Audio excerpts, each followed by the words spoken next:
Oi, olha eu aqui de novo para a gente dar prosseguimento ao nosso curso Viver, Ler e Escrever, Letramentos e Ressignificações de Prática de Leitura e Escrita no Ensino de Línguas. Nós já estamos nos encaminhando para o final do nosso curso, né? Esse é o nosso penúltimo módulo e ele se chama Escrita do Mundo, Reinvenção, Transformação e Autoria.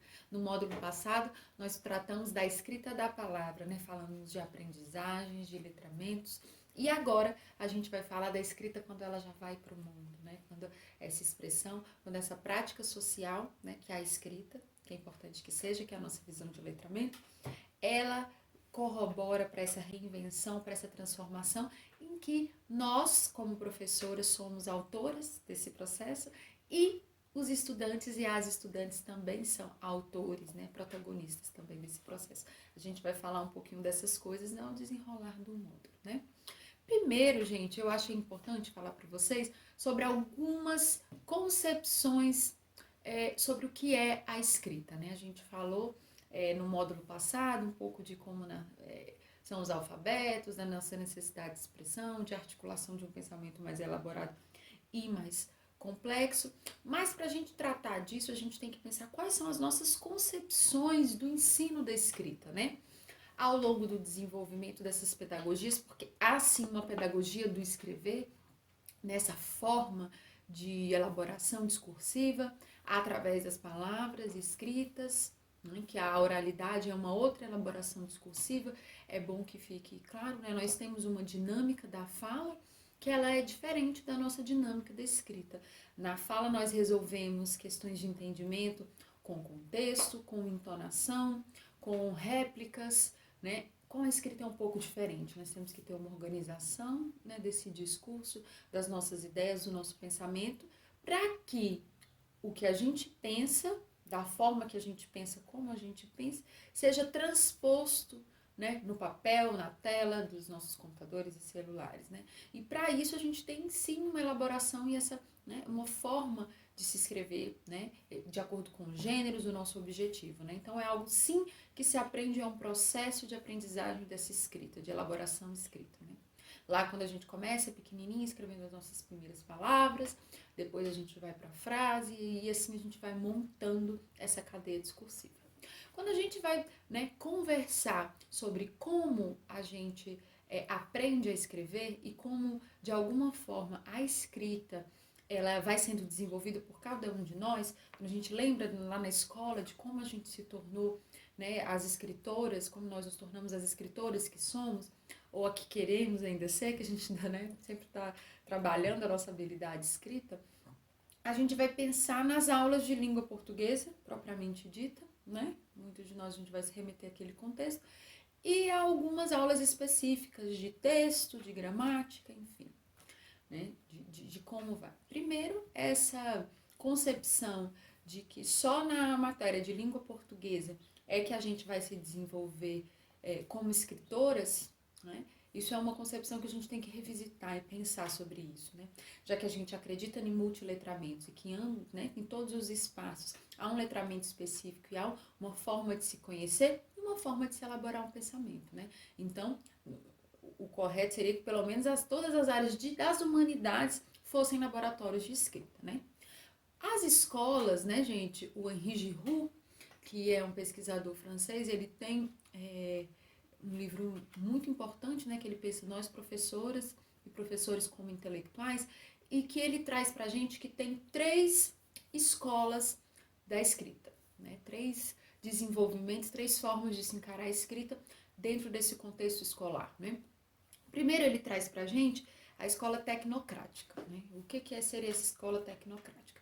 Que acha que para se escrever bem, nós temos que dominar ferramentas que a gente aprende no estudo da gramática, das fórmulas de redação, das fórmulas de bem escrever, e como se nós fosse por esse tecnocrático, né?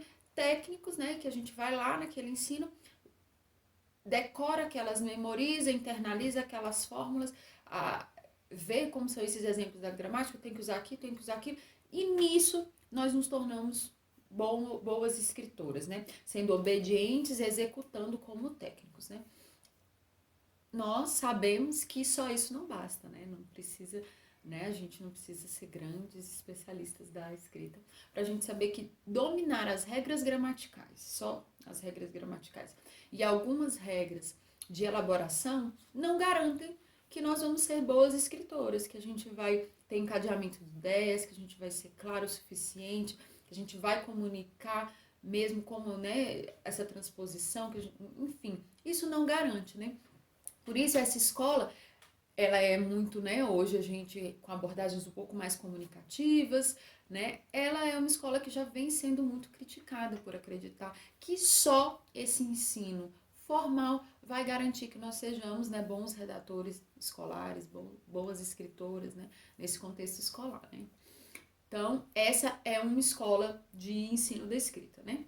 Uma outra escola do ensino da escrita, que é a chamada mimética, que é de alguma forma ela é fundamentada na concepção de que se eu aprendo pela leitura, se eu leio bons livros, né, segundo essa escola, né, clássicos, cânones, né, que trazem a norma culta de forma elaborada. Se eu faço a leitura desses livros, né, que são esse arcabouço, esse lugar de registro da língua culta, eu serei uma boa escritora, né? Que a leitura da obra vai garantir que eu sou capaz de escrever melhor, né? De acordo com essa escola, né? Por isso chama mimética, como se eu fosse reproduzir na minha escrita escritas né, que eu li, né? Que eu passei pela leitura dela. Então, se eu lesse Machado de Assis, José de Alencar, que já são até, né, gente, para o nosso português atual até um pouco arcaicos, mas que de alguma forma vão respeitar as próclises, as mesóclises, todas aquelas coisas que a gente estuda na aula de gramática, eu vou escrever bem, porque eu tenho bons modelos e que isso só bastaria. Ou seja, a leitura por si só garantiria a minha escrita. A gente sabe também, gente, que isso não é verdade, né? Que é só essa mera reprodução de modelos, né? Eles têm um estilo deles. Se você de alguma forma já conhece algumas coisas, você pode ser que aquilo reforce, né? Que a leitura venha a reforçar. Mas que isso será capaz de fazer da gente bons escritores, isso não é uma segurança, né? Isso também não nos garante, né? Na verdade, né, eu trago essas escolas para a gente pensar em termos de mitos, né, do ensino da escrita. A gente tem esse mito tecnocrático, a gente tem esse mito mimético, né, que é de achar que quem é um bom leitor é um bom escritor, isso não é verdade. E por último, né, a gente seguindo essas três escolas principais, a gente tem a escola romântica, que é uma escola que muito baseada assim nos estudos pós-freudianos, né, que vai trazer essa necessidade de expressão do eu, né, de nós como pessoas com identidades complexas e que através dessa expressão do eu, da minha subjetividade, das nossas subjetividades, nos tornaríamos bons escritores, né? Como se essa pedagogia da escrita fosse só expressão, não, que eu tenho vontade de me expressar, então eu consigo me expressar, né? Então, a minha mera vontade de escrever vai fazer com que eu escreva, né? Eu vou ter, não importa, aí, né, para essa escola, com questões gramaticais, questões de elaboração discursiva, de leitura, não, a minha vontade de expressão, a expressão desse meu eu vai garantir uma escrita, né? E essa é chamada, né, esse é um trazendo aqui em termos de mito, mas o Henri Giroux ele vai trazer como uma dessas escolas da escrita, mas que para mim é um terceiro mito que a gente tem, né? Que assim, independentemente de eu ter, né, modelos, seja discursivos, né, gente, porque às vezes a gente tem modelos de elaboração discursivos que a gente escuta, né, a oralidade é muito importante, né, vamos lembrar da Conceição Evaristo naquele texto que a gente leu dela, né, lá atrás, dos barulhos da casa, dessas mulheres que conversavam, da gente imersa, né, ela imersa nesse contexto de como isso é a literatura também chegando para ela, né, e para muitas de nós, né, nesse contexto oral, que chega também para a gente, e que corrobora também, né, que é uma outra forma de leitura, né, a leitura do mundo, como a gente também viu com Paulo Freire, mas também, gente, por si só não garante, porque aí a gente tira uma dimensão que a gente critica lá na escola tecnocrática, que é puramente técnica, né, ligada às fórmulas, mas a gente acha que isso também não é importante. Na verdade, né, gente, todas essas escolas separadamente, elas são de alguma forma, redutoras do que é a escrita, mas nós temos que sim pensar que cada uma delas traz elementos importantes para a gente pensar o ensino da escrita, né? Essa pedagogia da escrita, porque na verdade a gente tem que sim ter algum conhecimento gramatical, lógico que é um conhecimento gramatical reflexivo, né? Não é aquela coisa obediente que eu tenho que responder a norma culta, né, para essa sociedade da eficiência e do controle, né, e da obediência pura e simples, de uma forma elaborada, mas fórmulas às vezes vão dar noção geral de um gênero textual, né, de um gênero textual literário, enfim, de qual vai ser o nosso objetivo, isso vai depender muito. E ao mesmo tempo nos expressarmos, né, nós sermos esse autor também é muito importante. Então, na verdade, o que são escolas que sozinhas, né, cada uma, estanque, são mitos, né, que corroboram para, às vezes, axiomas. Ah, só é bom escritor quem lê. Isso não é verdade. Mas elas estão nos dizendo algumas coisas que são importantes para a gente pensar na escrita, que é o mínimo aprendizado de uma língua, de elaboração discursiva, de argumentação, de leitura, para que a gente conheça assim, os gêneros nos seus contextos sociais, e a gente às vezes não tem todas à disposição na oralidade, e de expressão da nossa subjetividade, né? Então, elas sozinhas não fazem nada, né? Mas elas juntas nos dão pistas de como seria essa pedagogia da escrita, né? E de alguma forma a gente consegue pensar a escrita como esse momento de igual importância e de conjunção de um pensar, né? Então a gente vai pensar nessa escola, nessas técnicas de um sentir, nessa escola, né, romântica, que de alguma forma é de expressão, e de um fazer, né, que é da gente mesmo nessa elaboração e nessa reprodução. Às vezes no início, né, a gente copia muito, né,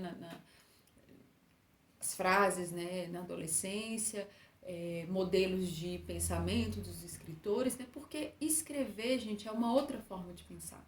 Na oralidade a gente tem uma forma de pensar, uma elaboração discursiva, e na escrita a gente tem uma outra forma de pensar, uma outra elaboração discursiva, e que é um processo e que nós, como professoras, podemos de alguma forma contribuir para que esse processo ocorra com as nossas estudantes e com os nossos estudantes, né?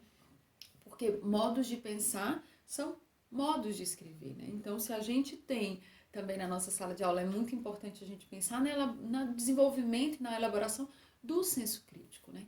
Porque se eu tenho medo de pensar, se eu acho que eu não tenho uma capacidade de raciocínio complexa, dificilmente eu vou conseguir me expressar pela escrita, que é sim uma elaboração complexa e que a gente tem que, de alguma forma, dividir em fases, em etapas, acompanhar esse processo para que haja o desenvolvimento dos nossos estudantes, né, e das nossas estudantes.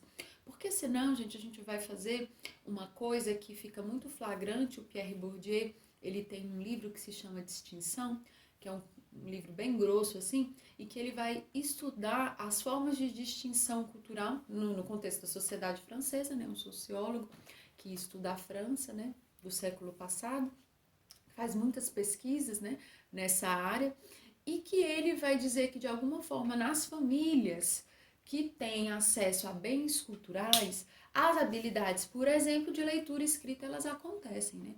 A gente tem uma pesquisa aí, Retratos da Leitura no Brasil, que atestam isso. Nessa pesquisa é apontado que a maioria das pessoas que são leitoras tem, por exemplo, no caso da leitura, um incentivo à leitura no ambiente familiar. A escola, ela vem em segundo lugar, né? Por quê? Nisso a gente está reforçando isso que o Pierre Bourdieu fala, um estigma social, uma visão elitista e classista do domínio da leitura e da escrita, né? Se a gente não oferece na escola, né, esse ambiente para a leitura, para o desenvolvimento da leitura e para o desenvolvimento da escrita, e a gente deixa isso também a cargo da família, a gente vai reproduzir uma desigualdade social, né? A gente vai levar para a escola uma desigualdade que está lá na sociedade, a gente vai reproduzir e a gente não vai tentar combatê-la, né, gente?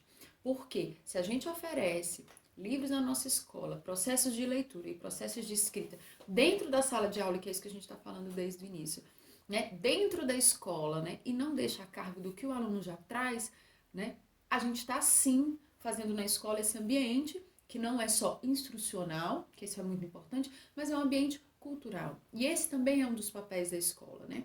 E da escola, eu digo, não é só das aulas de línguas, né, gente, como a gente está tratando aqui no nosso curso, mas de um letramento no sentido amplo, em que em todas as disciplinas há agentes de letramento, há agências de letramento, né? Para que a gente, de alguma forma, democratize o que a gente entende como educação, né? Senão a gente está reproduzindo essa sociedade dividida em classes, né? Tem até o Dubé, que é outro pensador da educação, que ele vai dizer que, assim, que a escola, ela não produza desigualdades, né? A gente já recebe essas desigualdades da sociedade, né? Se um aluno de diferentes classes sociais, enfim. Mas a escola produzir uma outra desigualdade, aí nós temos que ficar atentas e olhar isso de perto e o que isso tem a dizer pra gente, né? Porque a partir do momento que na nossa sala de aula nós acreditamos quem já tem o domínio da escrita, então ele vai se desenvolver, então ele vai conseguir escrever nas nossas aulas, vai acontecer, enfim, vai dar tudo certo para ele. Mas aquela estudante que não tem o desenvolvimento da escrita, que nas nossas aulas a gente não propicia esses processos de leitura e de escrita em sala de aula, a gente está sim, né, construindo uma desigualdade em sala de aula. A gente está sim produzindo uma desigualdade que não necessariamente tem no mundo. A gente está reforçando e está produzindo uma outra desigualdade, né? Mas a gente depois, vou falar, né, a gente pode falar no nosso check-in um pouco mais sobre isso, né? Então, nesse módulo 4, né, gente, para pensar essas coisas, eu indiquei para vocês um capítulo desse livro, né, da Bell Hooks, Ensinando a Transgredir, em que ela fala especificamente da língua, né? Se chama A Língua Ensinando Novos Mundos, Novas Palavras, né? A Bell Hooks, gente, nesse texto, nesse livro inteiro, na verdade, melhor contextualizar um pouco antes, né, que também está disponível para vocês, eu disponibilizei, está lá na biblioteca já faz tempo, né? A gente vai ler agora só esse capítulo especificamente. Ela vem tratar da educação, né, como prática da liberdade, uma leitora, uma pesquisadora, uma articuladora do Paulo Freire, né, esse grande pedagogo que a gente tem, brasileiro, né, e que ela vai pensar nessa educação, nessa sala de aula, nesses contextos escolares, libertadores, transgressores, como práticas de liberdade, de libertação, né? E ela vai pensar especificamente nesse artigo sobre a questão da língua, né? Lógico que a Bell Hooks, gente, ela pensa no contexto estadunidense, né? De uma segregação que ela ainda vive, na verdade, uma sociedade segregada, uma educação segregada, e que depois ela passa a ser desegregada, e assim ela tem também alguns problemas, não é a solução para tudo, né? Quando brancos e negros passam a conviver no ambiente escolar nos Estados Unidos, nascem outros problemas, né? Mas enfim, ela vai discutir isso mais detidamente. E nesse artigo, ela se debruça sobre um trecho de um poema da Adrienne Rich, que é uma poeta, né, também dos Estados Unidos, que diz assim: esta é a língua do opressor, mas preciso dela para falar com você. Então, ao que ela está se referindo e por que isso também conta muito da nossa história, né? De língua portuguesa do Brasil, né? Como no Brasil, né, houve a diáspora, né, negra, né, dos povos que foram submetidos, chegaram aqui cada um com sua língua, né, do seu país ou da sua região, do seu povoado, vindos do continente africano, né, diversos países do continente africano, e que chegam aos Estados Unidos, assim como, né, alguns chegaram ao Brasil, e que não conseguem se comunicar com a língua que já carregam, né, e tende a aprender a língua inglesa. E a mesma coisa acontece no Brasil, né, porque eram diversas línguas, né, africanas, e que, ao mesmo tempo, a língua que era do opressor, que é o inglês, né, é a língua que vai permitir eles se comunicarem depois, que é a que vai unificar eles como povo para estabelecimento da comunicação. Então, a Bell Hooks, ela vai, ao mesmo tempo, trabalhando essa ideia de língua do opressor como uma forma de enclausuramento, né, de opressão desses povos, e ao mesmo tempo como uma possibilidade de criação de laço, né, desse paradoxo que é a língua, né. E no Brasil, né, a gente tem uma situação análoga a tudo isso, né, a gente vê no livro que eu citei aula passada, No Defeito de Cor, que isso acontece, desse paradoxo mesmo do que significa a língua na identidade, né? Dessa questão da dominação pelo uso linguístico, né? E de como a escrita, a gente viu no módulo passado, com o texto da Ana Lúcia, que os letramentos, eles podem ser libertadores se vistos no plural, né? De que nós considerarmos essas diferentes agências de letramento e a escola só como mais um desses, mas que ela traga esses outros elementos, né? Isso pode ser muito importante para o letramento, né? Das estudantes e dos estudantes, né? Não precisa ser esse lugar de sofrimento, mas de ampliação, de olhar para um outro lugar, mas de também que seja importante a gente trazer para a escola o que a gente já carrega, né? Eu, quando estava, né, preparando essa aula, me lembrei de logo do início desse livro, que é um livro muito lindo, né? Acho que eu já falei com vocês antes, A Mulher dos Pés Descalços, da Escola Chico Mukasonga, que é uma ruandesa, e que ela escreve esse livro, né? É o primeiro livro dela publicado aqui no Brasil, pela editora Nós, lá de São Paulo, que, enfim, tem um trabalho lindo, em que ela escreve esse livro, acontece o genocídio Ruanda, a família dela praticamente é completamente, né, toda dizimada, né, nesse episódio, né, muito sangrento, muito difícil, e que as mulheres, as ruandesas, as mães especialmente quando são mortas, é importante que ninguém veja seus corpos e que sejam cobertos com mortalhas pelas filhas, né? E antes da escola chique, é um texto autobiográfico, sair de Ruanda, a mãe dela pede para ela que, né, que cubra, né, quando ela morrer, que cubra o corpo dela para que ninguém a veja. A escola chique não tem a chance de fazer isso. No momento que acontece o genocídio em Ruanda, ela está na França, prosseguindo os estudos dela, e só por isso também, ela é uma sobrevivente desse genocídio, né? Não seria capaz. E ela escreve esse livro como se fosse essa mortalha que cobre os pés da mãe. Mas ela expressa, gente, já nesse capítulo introdutório, já no final dele, no capítulo não, na verdade, é a guisa de um prefácio que ela escreve, e que ela diz assim, né? Mãezinha, eu não estava lá para cobrir seu corpo, e tenho apenas palavras, palavras de uma língua que você não entendia, para realizar aquilo que você me pediu. E estou sozinha, com minhas pobres palavras e com minhas frases, na página do caderno, tecendo e retecendo a mortalha do seu corpo ausente. É forte esse trecho, né? E que ela fala das pobres palavras que ela tem e que nem a mãe dela entendia, né? A mãe dela falava uma língua, né, do povoado a qual ela pertencia, e que a escola chique escreve em francês, publica primeiro em francês. Então, esse antagonismo de usar a língua francesa como uma língua possível de comunicação, do que isso significa, mas que, na verdade, para aquela com quem ela queria conversar, que era a mãe, né? A gente lembra também de Cartas para Minha Mãe, da Teresa Cárdenas, ela não entende, né? A mãe, a Estefânia, que é a mãe da escola chique, que ela, né, a quem ela dedica esse livro, se debruça sobre essa figura da Estefânia, né? Então, essas fissuras, né, da língua, dos usos linguísticos, e na escrita a gente vai vivenciar isso em sala de aula, com uma mistura de oralidade na escrita, e de como vai ser a nossa postura para compreender isso, né? Se a gente vai chegar com aquela tradicional caneta vermelha, desconsiderando aquilo, ou tentando, de alguma forma, através do que nos chega, né, chegar a um outro ponto de letramento, entendendo a escrita como um processo a ser acompanhado, mas que a gente também vai respeitando esse processo, né? E isso é algo que é muito importante como uma concepção geral dos nossos contextos escolares, né?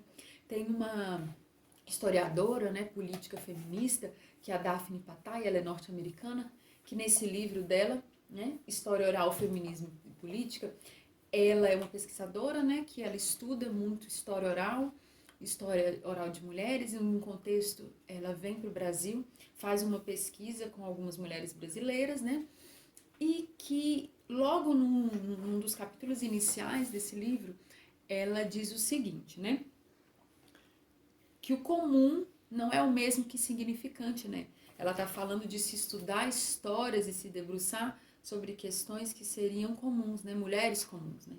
Ela diz que não são insignificantes. Algumas mulheres cujas histórias de vida aparecem nesse livro são, de fato, seres humanos extraordinários.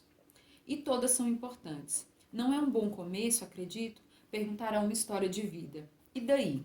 Nossa tarefa é justamente prestar atenção na história de tal forma que partamos para além destas questões. Não há vida sem sentido e não há histórias de vida sem significado.